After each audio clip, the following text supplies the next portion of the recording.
Good morning all of you. Today I shall teach you about the color and transition.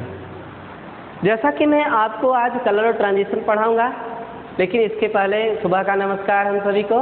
और हम सभी अच्छे से होंगे, आप भी अच्छे से हैं तो बड़ी अच्छी बात है और रहना भी चाहिए, है ना। तो आज हम लोग चर्चा करेंगे, पढ़ेंगे कलर एंड ट्रांजिशन। कैसे हम यह जान लेते हैं कि यह इस कंपाउंड में कौन सा कलर है या फिर कौन सा ट्रांजिशन है। देखिए, अगर हमारे दैनिक जीवन में कलर की बात आ रही है, वाकई में अगर हम साइंस पढ़ रहे हैं, विज्ञान पढ़ रहे हैं, तो हमको ये जानना भी ज़रूरी होता है कि ऑलरेडी किस तरह से यह रंग आते हैं। पेड़ पौधे हमें हरा क्यों दिखाई दे रहे हैं, कोई भी फल पकने के बाद लाल क्यों दिखाई देता है। तो तमाम सारे क्वेश्चन माइंड के अंदर उठने चाहिए और वाजिब भी है कि उस बात को हमको उस पर प्रैक्टिकली देखना चाहिए कि what heaven will be seen it, या ऐसा क्यों दिखाई दे रहा है, इसकी क्या घटनाएं हैं, इसके पीछे क्या लॉजिक है। तो यहाँ पर हम जो भी बात करेंगे आपका कलर और ट्रांजिशन की, अक्सर आप ध्यान दीजिएगा कि कोई भी एटम है इलेक्ट्रॉन प्रोटॉन न्यूट्रॉन से मिलकर के बना हुआ है। और अगर हम फिजिक्स की बात करें तो फिजिक्स भी अपने प्रकाश वाले चैप्टर में यह बताता है कि प्रकाश एक प्रकार की अनुभूति है जो किसी वस्तु को दिखाने में सक्षम होती है। देखिए, हम फिजिक्स से, जूलॉजी से, केमिस्ट्री की बात इसलिए करेंगे क्योंकि ऑलरेडी यह सब्जेक्ट कंबाइन होता है, इसे मैथ और बायो दोनों पढ़ा करते हैं। तो अगर हमारे फिजिक्स वाले बच्चे, मैथ वाले बच्चे क्लास ले रहे होंगे तो वह समझ रहे होंगे कि सर क्या बताना चाह रहे हैं। देखिए, आपको बता दें कि ऑलरेडी जो होता है उसमें यह होता है कि कोई भी कलर इसलिए दिखाई देता है केमिस्ट्री के हिसाब से। पहले तो फिजिक्स की बात कर दें कि कोई वस्तु हमको इसलिए दिखाई देती है क्योंकि ऑलरेडी उसके अंदर परावर्तन होता है। फिजिक्स का कहना है कि परावर्तन की वजह से ही कोई वस्तु हमें दिखाई देती है।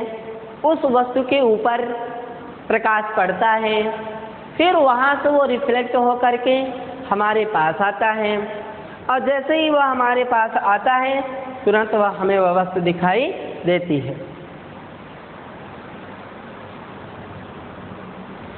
तो कलर और इलेक्ट्रॉनिक स्पेक्ट्रा में वस्तु परावर्तन की वजह से दिखाई देता है। लेकिन केमिस्ट्री कहता है कि इलेक्ट्रॉन की स्प्लिटिंग हुआ करती है, इलेक्ट्रॉन स्प्लिट हुआ करता है। अब इलेक्ट्रॉन का स्प्लिट होना, इलेक्ट्रॉन का विपाटन होना, इलेक्ट्रॉन का कूदना, इसका कारण यह है कि ऑलरेडी जो इलेक्ट्रॉन हुआ करता है अगर वह अयुग्मित रहेगा कक्षा के अंदर तो स्प्लिट जरूर करेगा, स्पिन जरूर करेगा। इसीलिए बोला जाता है कि बिना जोड़े वाला जो इलेक्ट्रॉन हुआ करता है, अयुग्मित इलेक्ट्रॉन हुआ करता है, अस्थायी इलेक्ट्रॉन हुआ करता है, अर्थात वह स्टेबल नहीं हुआ करता है, वह अनस्टेबल हुआ करता है और उसे स्टेबल होने के लिए जोड़ा बनना है, उसे स्टेबल रहने के लिए जोड़ा बनाना होगा, इसलिए वह विपाटन करता है। जैसे एक बच्चा है, एक लकड़ी के बाहरी वाले भाग पर आग लिया हुआ है और वह उस आग को पकड़ करके खड़ा हुआ है। अब वह बच्चा अगर वह खड़ा हुआ है तो आप वहां पर देख सकते हैं कि वह बच्चा जो है वह ऑलरेडी सामने वाला एक पॉइंट देखेगा इस तरह से।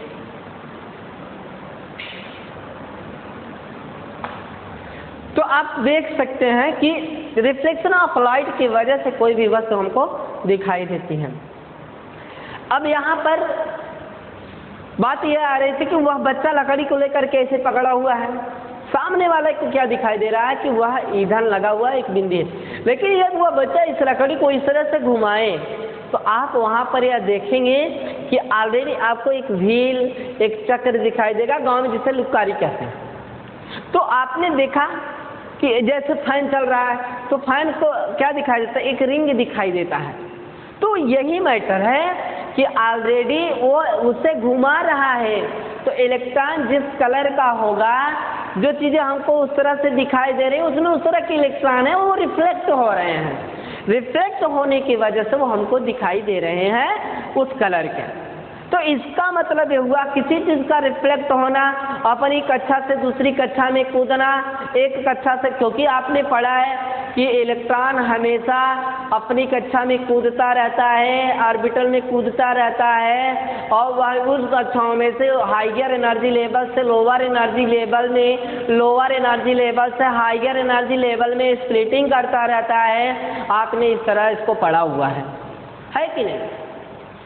और उच्च ऊर्जा को उत्सर्जन भी करता है, यह भी आप जानते हैं। हालांकि वो एटॉमिक मॉडल में हम चले जाएंगे, उसकी चर्चा नहीं करेंगे, लेकिन हमने यह देखा है कि हमने बेसिक कक्षा में यह भी पढ़ा है कि 7 रंग होते हैं सूरज की किरणों में, जिसे विविगोर कहते हैं या वैनी आह पीनाला कहते हैं।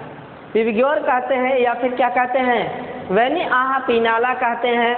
तो इस तरह से बैगनी हो जाता है ना। विविगोर आप जानते हैं, इंडिगो, वैनी, वैनी मतलब बैगनी, नीला, हाँ, आह पीनाला है ना, ऑरेंज कलर, येलो मीन्स पीला, लाल। तो ये सारी चीज़ें होती हैं। और आपने यह भी देखा है कि सूरज जब किसी बरसात के सीजन में बारिश हो रहा हो, सूरज एक छोर से निकला हो तो दूसरी छोर रेनबो निकला रहता है, उसमें 7 रंग कहते हैं। और इन 7 रंगों की खोज आपने प्रकाश वाली चैप्टर में पढ़ा भी है कि एक प्रिज्म लगा देते हैं, उस प्रिज्म से लाइट को गुजारा जाता है, सूरज के सनलाइट को स्टॉक किया जाता है, और जैसे ही उस पार निकलता है एक पर्दा लगाए रहते हैं, उस पर्दे के ऊपर ये सारे अवक्षेपण आ जाते हैं 7 रंग के, विविगोर के, वैनी आह पीनाला के।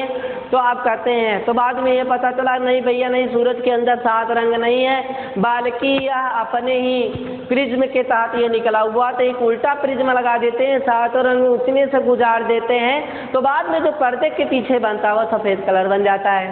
तो इससे साबित हो जाता है कि जो हमको श्वेत किरणें सूरज की दिखाई देती हैं, इसमें 7 रंग हुआ करते हैं।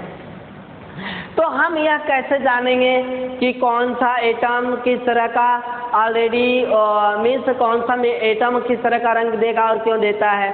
तो यह हम ऑक्सीकरण संख्या के आधार पे भी बताते हैं क्यों आ देगा, और आपको बता दें कि ट्रांजिशन जरूर होगा, विदाउट ट्रांजिशन का कुछ होने वाला है नहीं। ट्रांजिशन जब होगा, इलेक्ट्रॉन स्प्लिट होगा, वह निम्न ऊर्जा स्तर से उच्च ऊर्जा स्तर में जाएगा, नॉन बॉन्डिंग से बॉन्डिंग की तरफ जाएगा, तभी जा करके वह अपने आप के कलर को दिखाई देगा, आपकी एपियरिंग कलर होगा। लेकिन आप यह जान लीजिए कि जो भी परमाणु, जो भी मेटल, जो भी एटम जिस कलर के दिखाई देते हैं, ऑलरेडी वह सभी वही कलर के नहीं होते हैं, वह उनका ट्रांसमिट्स कलर होता है, उनका रियल कलर कुछ दूसरा होता है। आपको यहाँ पढ़ देते हैं हम इलेक्ट्रोमैग्नेटिक रेडिएशन, जिसे हम EMR कहते हैं।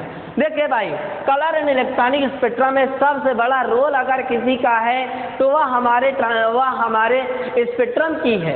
विदाउट स्पेक्ट्रम के हम कोई भी कलर को एनालाइज नहीं कर सकते हैं। और ये सारे स्पेक्ट्रम हम पढ़ते हैं, EMR, NMR, PMR, है ना, NRC, NPR मत जाइएगा, हाँ किसी में चले जाए, NMR, PMR, है ना, EMR, इलेक्ट्रॉनिक मैग्नेटिक रिजोनेंस, सारी चीज़ें होती हैं। देखिए, आप कहते हैं कि नाभिक घूमता है, घूमने के बाद जो चीज़ें घूमती हैं तो उसमें मैग्नेटिक कैरेक्टर जरूर होगा, जो चीज़ें घूमती है उसमें मैग्नेटिक कैरेक्टर जरूर होगा। जैसे अगर हम आपसे पूछे चलती हुई गाड़ी से कब उतरना चाहिए, तो आप कह सकते हैं कि जब हॉस्पिटल नज़दीक हो, क्योंकि ताकि तुरंत उसमें भर्ती हो जाए, है ना। तो उसी तरीके से क्यों, क्योंकि भाई जब वो बस चल रहा है, आप उसमें से उतरेंगे तो ऑलरेडी आप उसके ही दिशा में आपको दौड़ लगानी पड़ेगी, नहीं तो घूमती हुई चीज़ के अंदर मैग्नेटिक प्रॉपर्टीज है, वह उसको खींच लेगा और खींच करके आपको अंदर कर लेगा, और अंदर करने पर आपको क्या होगा वो आप अच्छी तरह से जानते हैं। तो उसी तरीके से यहाँ पे है electromagnetic radiation of white light such as sunlight consist of a continuous spectrum of wavelength और wave number corresponding to different color if a compound absorb light photon of one color, say orange, then reflect transmits light of blue color. यहाँ कहना है कि electromagnetic radiation of white light such as light, electromagnetic radiation जैसे सूरज की प्रकाश है, consist of a continuous spectrum, wavelength wave number, यानी बहुत सारी संख्या में। फ्रॉनहोफर ने भी कहा था कि प्रकाश एक ऊर्जा का बहुत बड़ा स्रोत होता है और वह सूरज जैसे मान लीजिए ऊर्जा का बहुत बड़ा स्रोत है। प्रकाश की किरणें ऊर्जा के पैकेट के रूप में आगे बढ़ती चली जाती हैं। आइंस्टीन ने भी ऊर्जा का समीकरण दिया था E=mc²। आइंस्टीन ने भी ऊर्जा का समीकरण दिया हुआ था E=mc², जिसमें आपने यह देखा हुआ था कि ऑलरेडी E=mc² ऊर्जा का समीकरण। तो फ्रॉनहोफर ने उसी बात को लेकर के कहा कि ऊर्जा की पैकेट के रूप में वो आगे बढ़ती चली जाती हैं और एक एक पैकेट आगे बढ़ता चला जाता है तो पीछे से बहुत सारी पैकेटें लगी रहती हैं। हर एक पैकेट के अंदर फोटॉन की एनर्जी पाई जाती है, जिसे E=hν के नाम से जाना जाता है। E=hν फोटॉन की एनर्जी हुआ करती है कि नहीं? तो फोटॉन की एनर्जी E=mc² लेकर के ही तो डी ब्रोगली ने λ=h/p का मसला हासिल किया हुआ था, समीकरण दिया हुआ था, है कि नहीं? तो उसी तरीके से यहाँ लिखा गया है electromagnetic radiation of white light such as sunlight. मान लीजिए जिस तरह से सनलाइट है, इसके अंदर EMR है, मैं उसकी व्हाइट लाइट को लेता हूँ, consist of a continuous spectrum of wavelength और wave number corresponding to different colour. Means इसके पास यह वेव नंबर वेव्स की तरह वेवलेंथ लेकर के आगे बढ़ेगा, क्योंकि सूरज की किरण के अंदर IR भी होता है और UV भी होता है। तो IR UV भी अच्छी तरह से आप जानते हैं, और यह भी आप जान गए कि इसके अंदर डिफरेंट कलर होते हैं। आप ए कंपाउंड एब्जॉर्ब लाइट, इस कंपाउंड के अंदर बहुत सारी लाइट एब्जॉर्ब होती हैं, फोटॉन की लाइट एब्जॉर्ब होती हैं ऑफ वन कलर से orange, then reflect transmit light of blue colour, यानी वह एक ही रंग के होते हैं, वह संतरे जैसा होता है। तो माने किसी एक कलर को हम बता दें, उसने एक कलर को एक्सप्लेन कर लीजिए। मान लीजिए कि आपका मेटल ने ऑरेंज कलर को क्या किया था, एब्जॉर्ब किया था। आपको यह बताया जा रहा है कि कलर कुछ और एब्जॉर्ब होता है, रिफ्लेक्ट और होता है, ठीक है। इस कलर व्हील के जरिए मैं आपको एक्सप्लेन कर दूंगा, अभी आप उसको देखें। जैसे मान लीजिए ऑरेंज कलर को उसने क्या किया, एब्जॉर्ब किया। बेटा जी आप इस चीज़ को ध्यान रखिएगा, एब्जॉर्ब और एडजॉर्ब दो चीज़ें हुआ करती हैं। एब्जॉर्ब और एडजॉर्ब दो चीज़ें हुआ करती हैं। एब्जॉर्ब का मतलब होता है कि जैसे रुई ले लीजिए और उस रुई को पानी के अंदर डाल दीजिए तो रुई पानी को पूरी तरह से सोख लेगी, उसको पूरी तरह से ग्रहण कर लेगी, उसको पूरी तरह से कंटेन कर लेगी।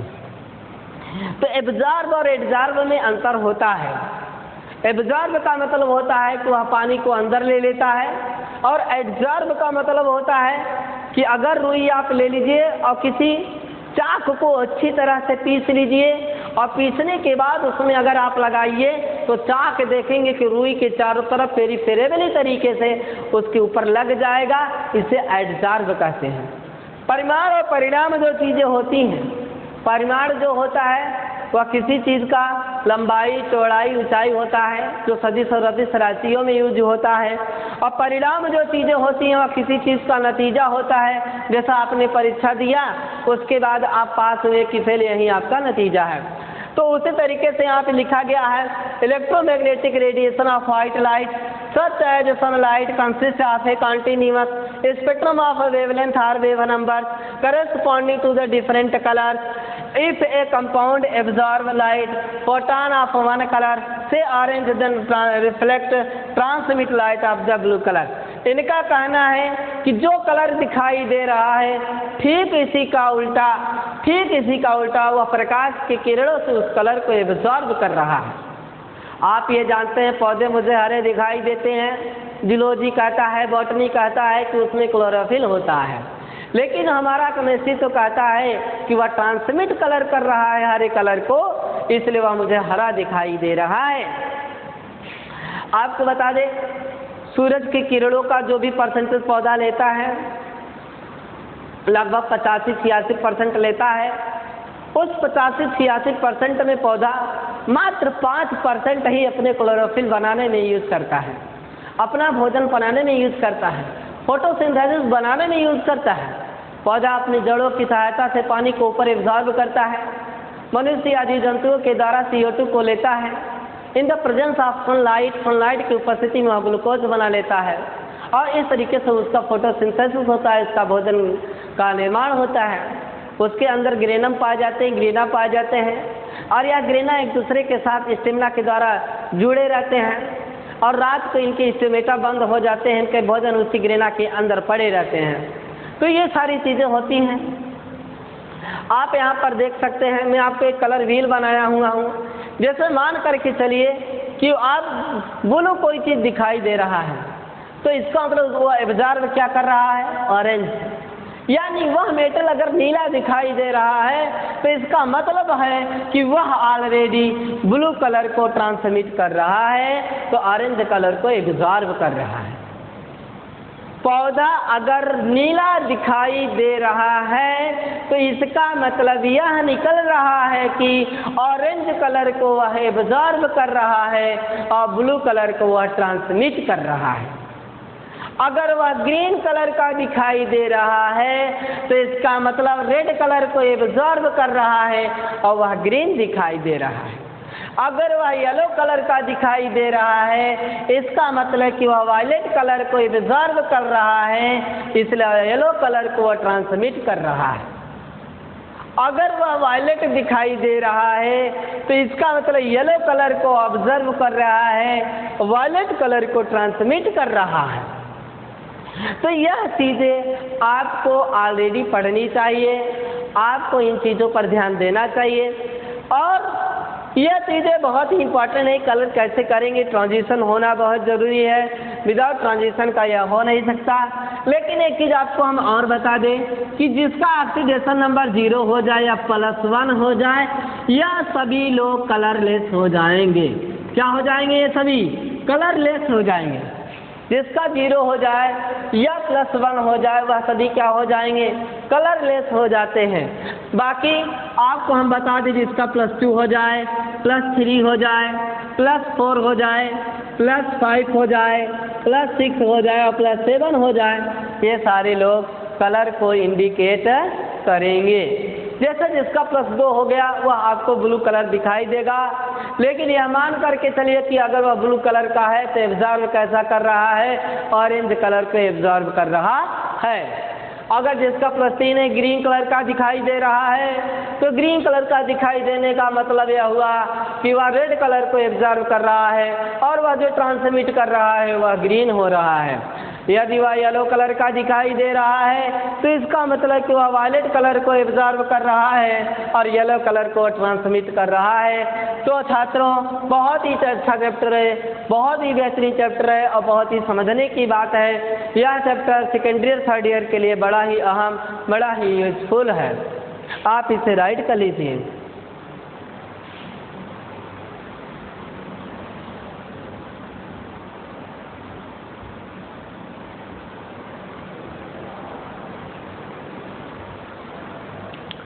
जीरो +1 कलरलेस, बाकी ये सभी ऑक्सीडेशन नंबर के आधार पे। तो जैसे मान करके चलिए फर्स्ट ट्रांजिशन सीरीज की बात करें हम,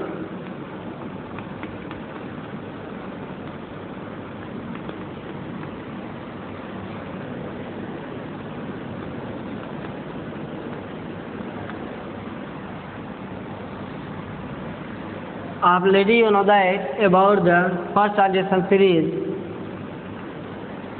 scandium, titanium, vanadium, chromium, manganese, iron, cobalt, nickel, copper, zinc. चलिए सब पे +2 कर दे रहे हैं। आपने देखा होगा वेरिएबल ऑक्सीडेशन नंबर देते हैं सभी लोग, है ना। +2, चलिए इनको भी कर देता हूँ या +3 कर देता हूँ, जो भी है, कुछ भी +2, क्रोमियम +2 या +3 +4 जो भी है, चलिए +7 भी देता है, मैग्नीज +2 भी देता है, +4 भी देता है, +3 भी देता है, +2 भी देता है। चलिए दिखा देते हैं, है ना, इस तरह से। कॉपर +1 भी देता है, +2 भी देता है। +1 देगा तो कलरलेस हो जाएगा, और +2 देगा तो जानते ही हैं ब्लू कलर में आ जाएगा।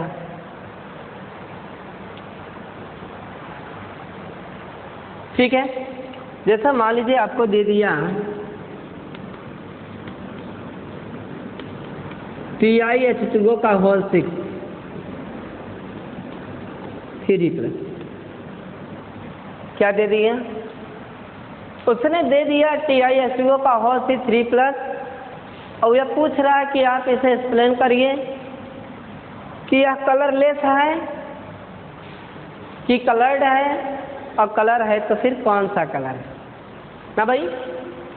उसने पूछा TiH2O का होल 6 3+ है, यह कलरलेस है, मीन्स इसमें रंग है कि नहीं है, कि यह कलरलेस है, कैसा है, ऐसा उसने पूछ लिया।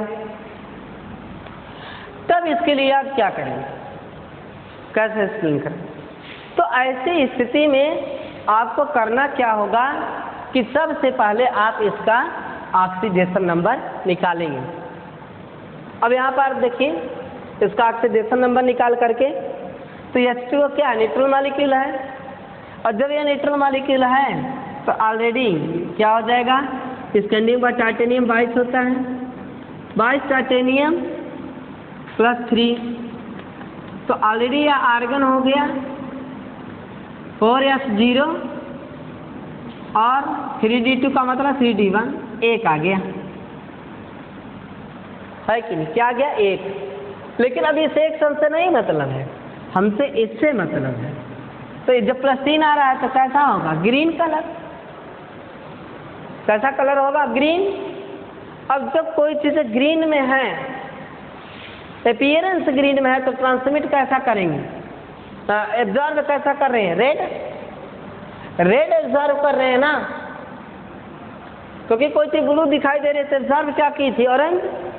तो अगर ये कोई चीज़ हमको हाँ ठीक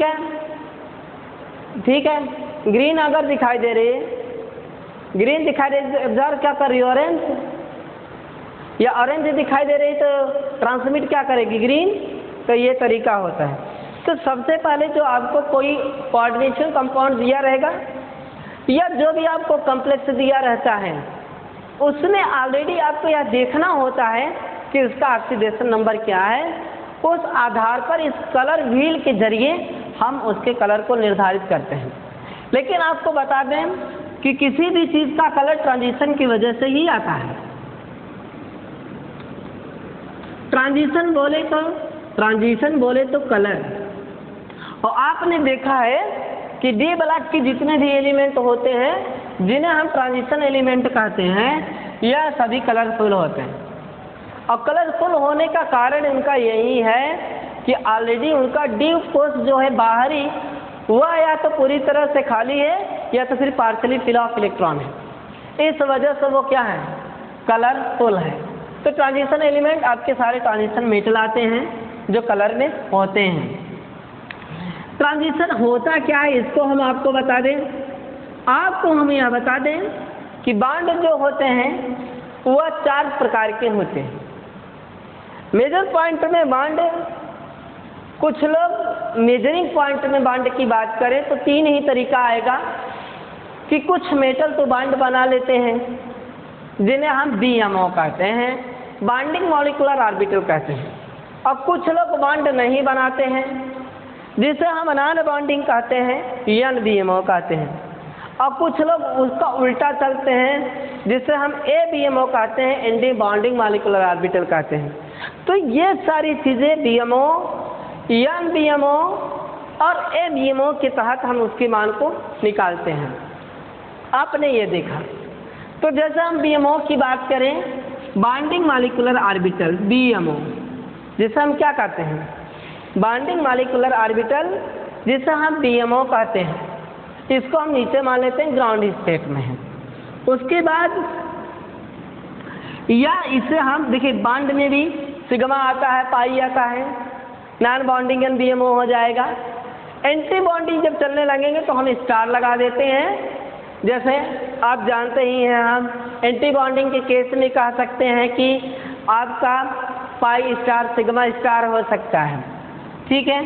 तो ऑलरेडी यह क्या आ गया, सिग्मा हो गया, फिर उसके बाद क्या आ गया पाई, फिर उसके बाद क्या आ गया नॉन बॉन्डिंग, और फिर उसके बाद क्या आ गया पाई स्टार, और फिर क्या हो गया सॉरी सिग्मा स्टार। ठीक ठीक ठीक ठीक बहुत सही है, पाई स्टार और फिर क्या हो गया सिग्मा स्टार। ये केस रहा।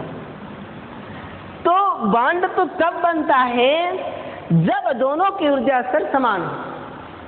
अगर ऊर्जा स्तर समान नहीं हो रहा है तो किसी भी कीमत पे बॉन्ड नहीं बन सकता। यानी अगर कोई सिग्मा पे है और वो कोई सिग्मा स्टार पर है तो बॉन्ड नहीं बन पाएगा जब तक सिग्मा का इलेक्ट्रॉन सिग्मा स्टार में नहीं जाएगा, जब तक पाई का इलेक्ट्रॉन पाई स्टार में नहीं जाएगा। और एक चीज और ध्यान दीजिएगा, नीचे से इलेक्ट्रॉन ऊपर चला जाता है लेकिन ऊपर से नीचे आता नहीं, ग्राउंड से एक्साइटेड में जाता है, बॉन्ड बना करके ही वापस आता है, वरना नहीं आएगा। किसी भी कोष के कक्ष के कक्षक से निकला हुआ इलेक्ट्रॉन जब भी निकलता है बाहरी कोषों से, बाहरी कक्षकों से, तो उसका टारगेट केवल यही होता है कि वह बॉन्ड बनाने के लिए निकला है और वह बॉन्ड बनाने की पूरी तरह से कोशिश करता है और बॉन्ड बना करके ही ग्राउंड स्टेट में आता है ताकि वह स्टेबल हो। तो ये तरीका रहा कि सिग्मा का इलेक्ट्रॉन सिग्मा स्टार में ही जाएगा, ये देख सकते हैं। देखिए सिग्मा का इलेक्ट्रॉन सिग्मा स्टार में ही जाएगा, पाई का इलेक्ट्रॉन पाई स्टार में ही जाएगा, नॉन बॉन्डिंग से इलेक्ट्रॉन सिग्मा स्टार में ही जाएगा, नॉन बॉन्डिंग से इलेक्ट्रॉन पाई स्टार में ही जाएगा। ये तरीका होता है जिससे हम लिख सकते हैं sigma to sigma star transition is greater than n to sigma star is greater than pi to pi star is greater than, है कि नहीं। एन टू से तो ज़्यादा हमारे हिसाब से पाई टू पाई स्टार ही होता है, is greater than n to pi star transition. ये sigma to sigma star is greater than n to sigma star is greater than pi to pi star is greater than n to pi star transition. Transition हम आपको detail नहीं पढ़ाएंगे, transition हम आपको detail तभी पढ़ाते हैं जब हम आपको स्पेक्ट्रम पढ़ाने लगते हैं।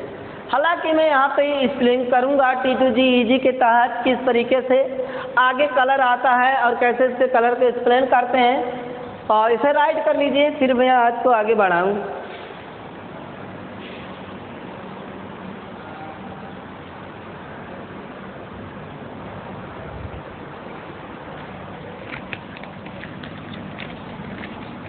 Due to the electronic transition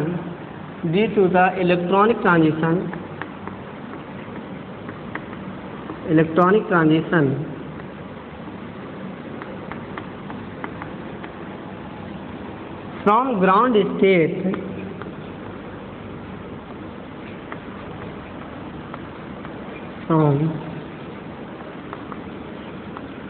ground state means lowest energy level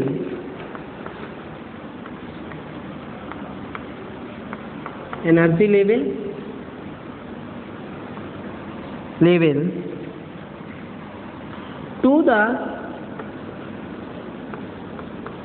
excited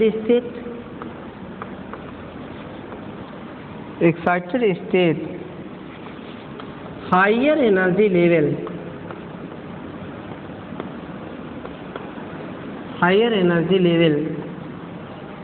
ना, हायर एनर्जी लेवल ये रहा।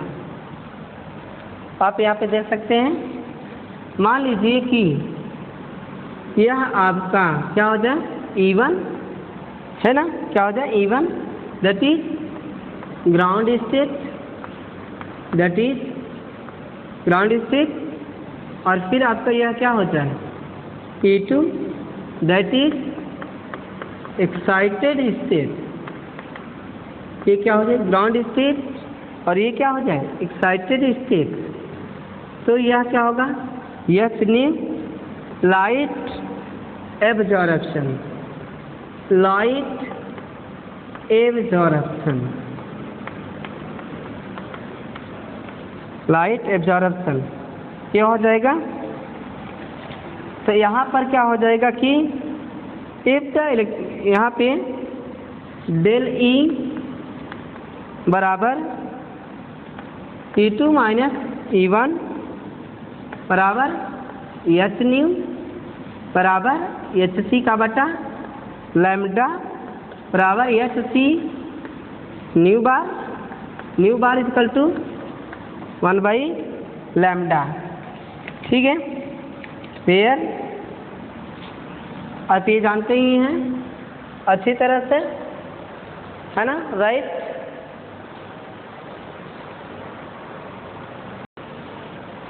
तो यहाँ पर लिखा गया है the colour of a compound arises due to the electronic transition from ground state यानी lowest energy level to the excited state यानी हायर एनर्जी लेवल। तो मैंने अभी आपको बताया कि एक ग्राउंड स्टेट से कोई चीज़ें फोटॉन की एनर्जी ली जाती हैं ना। फोटॉन की एनर्जी कहाँ से ली जाती है, ग्राउंड स्टेट से ले करके फिर कहाँ जाएगा, एक्साइटेड स्टेट में। ग्राउंड स्टेट से कहाँ जाएगा, वो एक्साइटेड स्टेट में जाएगा, लाइट एब्जॉर्ब होगा E2। तो E1 से कहाँ जा रहा है, वो E2 में, और लाइट को क्या कर रहा है, वो एब्जॉर्ब कर रहा है। तो लाइट को जैसे ही एब्जॉर्ब कर रहा है एक्साइटेड स्टेट में जा करके तुरंत क्या हो जा रहा है, डेल ई बराबर E2 माइनस E1 बराबर H nu equal to c by lambda. तो h C nu bar equal to 1 by lambda.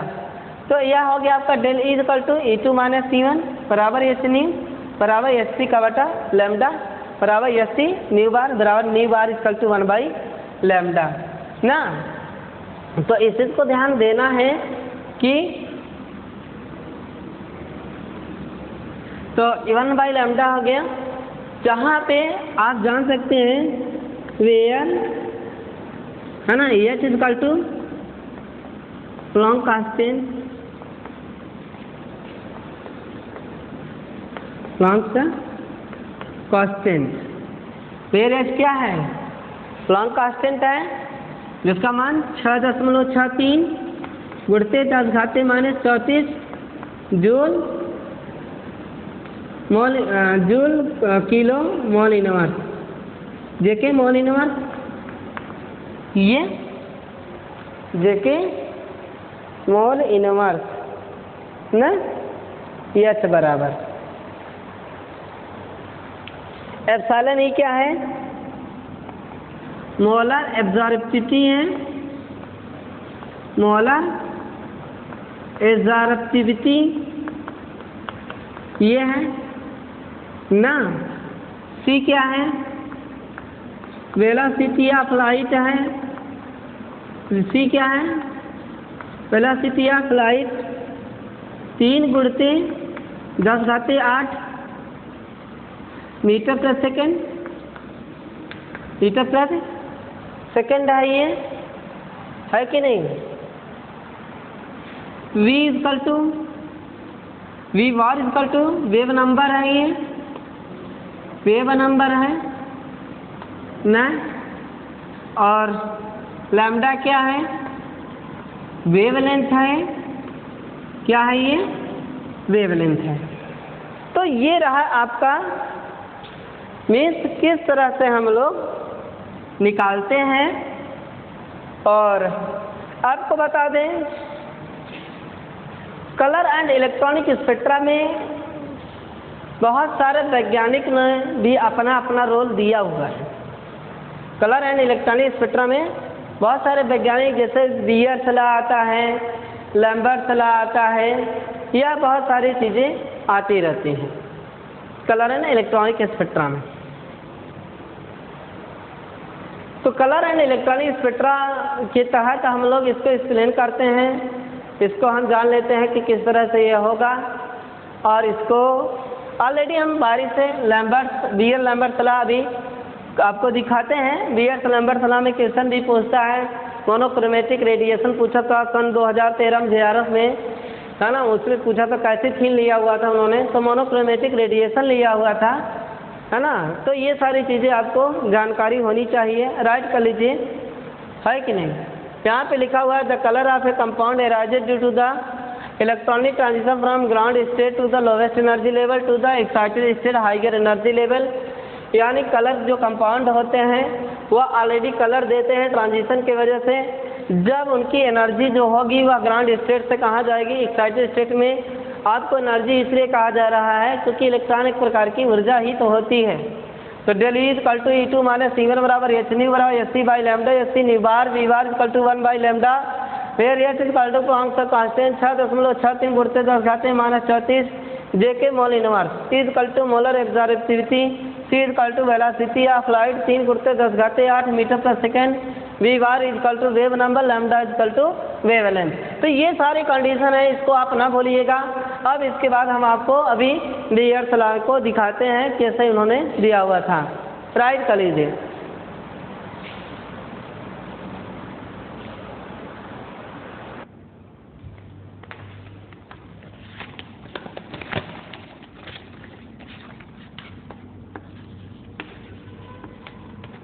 When a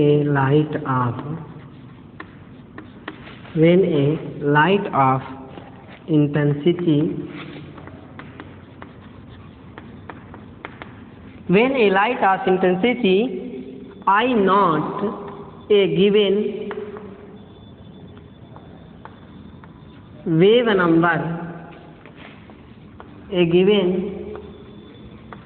number V bar or wavelength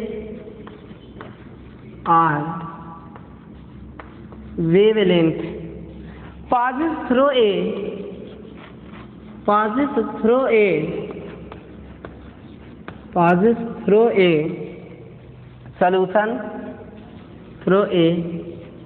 solution।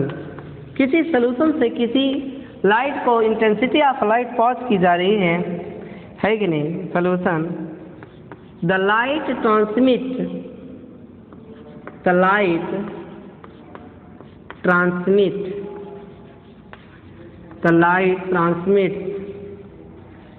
with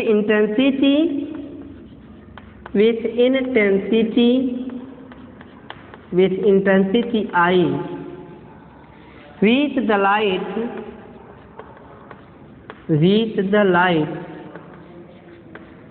with the light transmits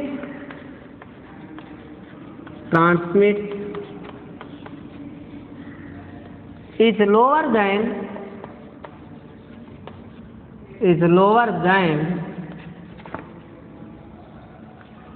than the intensity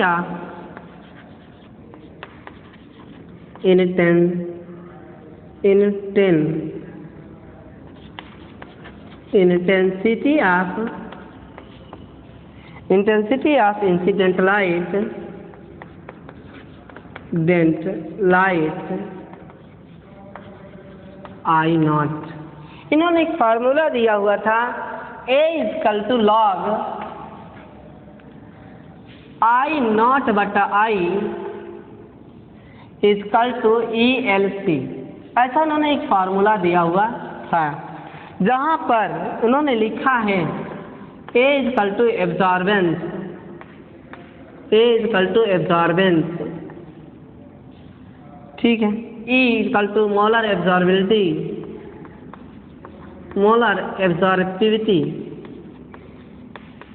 लिखा हुआ है। ये equal to path length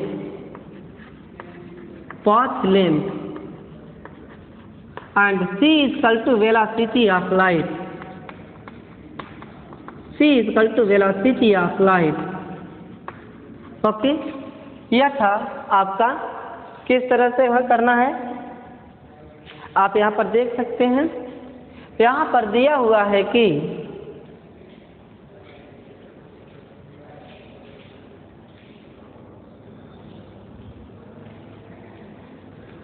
Beer-Lambert's law. When a light of intensity I naught a given wave number v bar or wavelength passes through a solution, the light transmits with intensity I, which the light transmits is lower than the intensity of incident light I naught. Incident light I naught. यहाँ पर आप देख सकते हैं, यहाँ दिया हुआ है A equal to log I naught by I equal to ELC, where A equal to absorbance, E equal to molar absorptivity, L equal to path length, C equal to velocity of light. ठीक है। When a light of intensity I naught a given number newborn or wavelength pass through a solution of light transmits with the intensity I, which the light transmits is lower than the intensity of incident light I naught।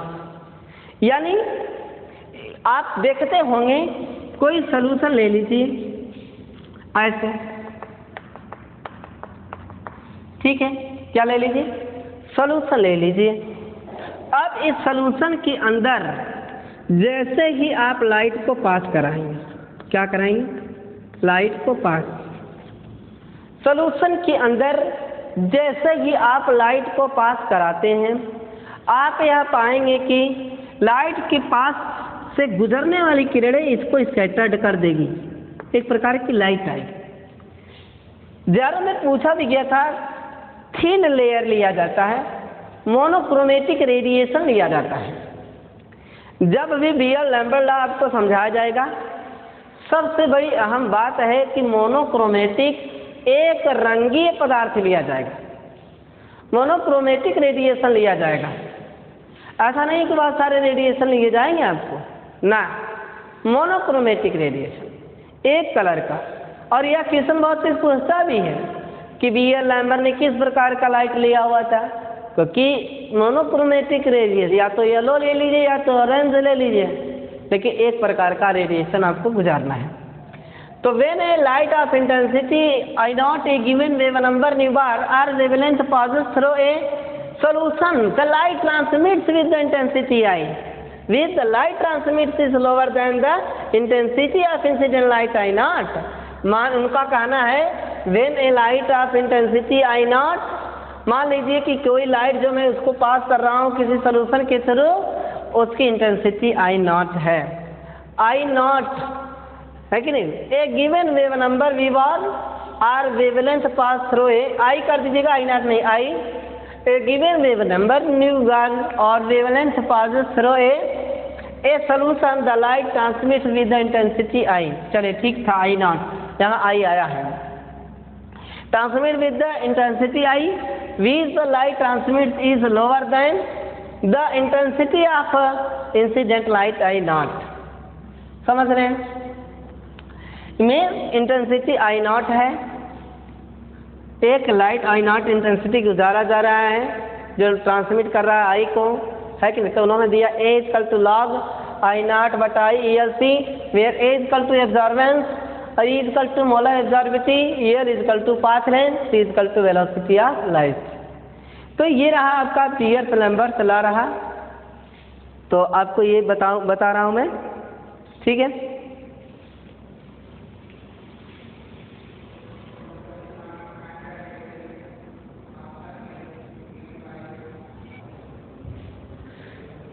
तो आपने देखा कि colour होने के लिए already transition होना बहुत ज़रूरी है, विदाउट ट्रांजिशन का कलर हो नहीं सकता। और ट्रांजिशन होने के लिए स्प्लिटिंग ऑफ इलेक्ट्रॉन होना ज़रूरी है, स्प्लिटिंग ऑफ इलेक्ट्रॉन होना बहुत ज़रूरी है। स्प्लिटिंग ऑफ इलेक्ट्रॉन पहले आप पढ़ चुके भी हैं। और स्प्लिटिंग ऑफ इलेक्ट्रॉन जब भी होगा तो कोई चीज़ जब साइक्लिक चक्कर लगाएगी तो उसमें मोमेंटम तैयार होगा। तो स्प्लिटिंग इलेक्ट्रॉन जब होगा तो उसमें एंगुलर मोमेंटम होगा, एंगुलर मोमेंटम के साथ साथ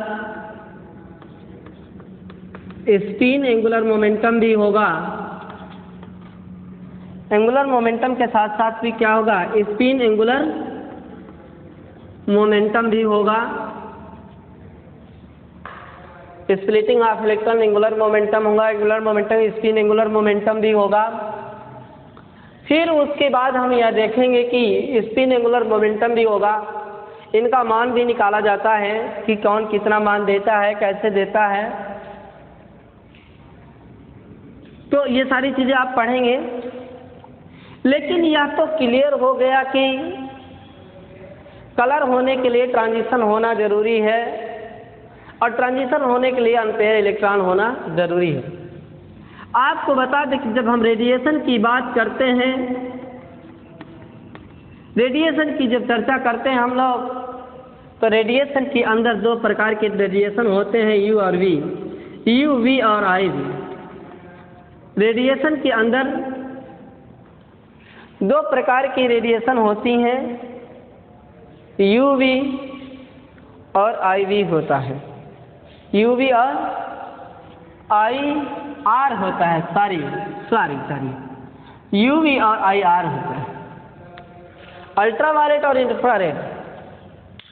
तो अभी आपने पढ़ा हुआ था sigma to sigma star is greater than, n to sigma star is greater than, pi to pi star is greater than n to pi star, ऐसा आपने सुना था।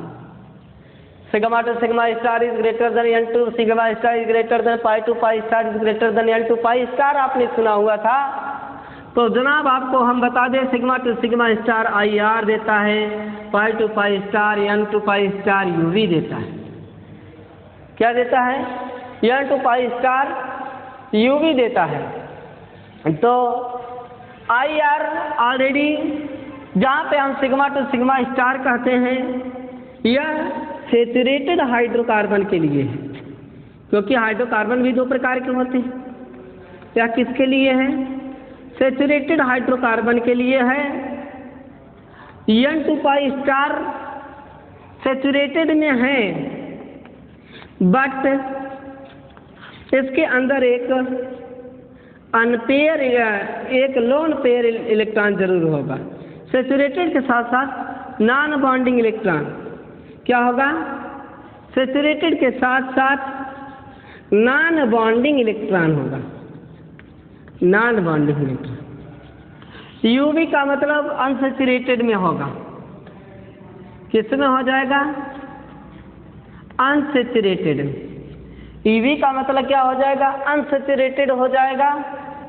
और इसमें अनसैचुरेटेड में जो ये वाला कास्ट केस रहेगा, आपका अनसैचुरेटेड के साथ साथ नॉन बॉन्डिंग भी रहेगा, नॉन बॉन्डिंग इलेक्ट्रॉन रहेगा। तो ये तरीका है। इसके सारे हम लोग लैम्डा मैक्स भी निकालते हैं। बहुत सारे मैटर हैं, इस क्लास में तो पूरे हो नहीं पाएंगे, तो बहुत पर्याप्त हो गया कलर ट्रांजिशन से रिलेटेड। अब मैं विचार कर रहा हूँ कि अगली कक्षा में जब मैं आऊँगा तो ये जो एंगुलर मोमेंटम है और स्पिन एंगुलर मोमेंटम, इसको डिटेल आपको जानकारी दूंगा और इसके मान को हम किस तरह से निकालेंगे इसको भी हम आपको नॉलेज देंगे, डिटेल आपको बताएंगे। तो बेटा जी ये तो क्लियर हो गया कि अगर कोई चीज़ ट्रांजिशन कर रही है तो ऑलरेडी उसमें कलर जनरेट होगा, और किसी चीज़ में ट्रांजिशन तभी होगा जब उसके अंदर ऑलरेडी, जब उसके अंदर से कुछ न कुछ अनपेयर इलेक्ट्रॉन मौजूद होंगे। अगर अनपेयर इलेक्ट्रॉन नहीं मौजूद हैं तो वह कलर नहीं दे सकता है, ये तो क्लियर है। इसलिए कलर आने के लिए अनपेयर इलेक्ट्रॉन रहने चाहिए, ट्रांजिशन जनरेट होने के लिए अनपेयर इलेक्ट्रॉन रहने चाहिए ताकि वह स्प्लिट करें, और जब स्प्लिट करेंगे तो उसमें मोमेंटम जनरेट होगा। तो हमारे एग्जामों में जो कोरी संवेग बन रहा है, जो एंगुलर मोमेंटम जनरेट हो रहा है, वही चीज़ें पूछ लेता है। स्पिन के द्वारा स्पिन एंगुलर मोमेंटम क्या है वो पूछ लेता है, कभी कभी केवल मोमेंटम पूछ लेता है। तो इन सारी चीज़ों की चर्चा हम अगली क्लास में ज़रूर करेंगे। और मुझे आशा है कि आप इसे बखूबी अच्छी तरह से समझ रहे हैं, बखूबी अच्छी तरह से पढ़ भी रहे हैं। आप इसकी नोट्स बनाइए, अच्छे से इसको बारी बारी से पढ़िए, हर एक वीडियो को अच्छे से पढ़ते रहिए, देखते रहिए क्या पढ़ाया जाता है। तो इस तरह से आज के क्लास में बस इतना ही। मेरे भी इस वीडियो को लाइक करिए, यदि पसंद आता है कमेंट ज़रूर करिए, ताकि हम यह जान सके कि आप को क्या आ रहा है या मेरे अंदर क्या गलतियां हो रही। इस महामारी के रूप में सावधानियां बरतते हुए हमें आगे पढ़ना होगा, हमें आगे बढ़ना होगा, डिटेल नॉलेज लेना होगा, अपनी टाइम को बर्बाद नहीं करना है। अब इसके साथ ही साथ आप अपने दोस्तों में इसे लाइक करते हुए शेयर करिए, चैनल को सब्सक्राइब करना ना भूलिए। और शायद मैं पर्याप्त आज के लिए पढ़ा दिया हूँ। कलर एंड इलेक्ट्रॉनिक स्पेक्ट्रम मैंने आपको पढ़ाया, ट्रांजिशन मैंने आपको दिखाया, फिर उसके बाद मैंने आपको ऑलरेडी वो दिखाया, क्या कहते हैं, लैम्बर्ट सलाह दिखाया। बस आज के लिए इतना ही। Okay, thanks. जय हिंद, जय भारत।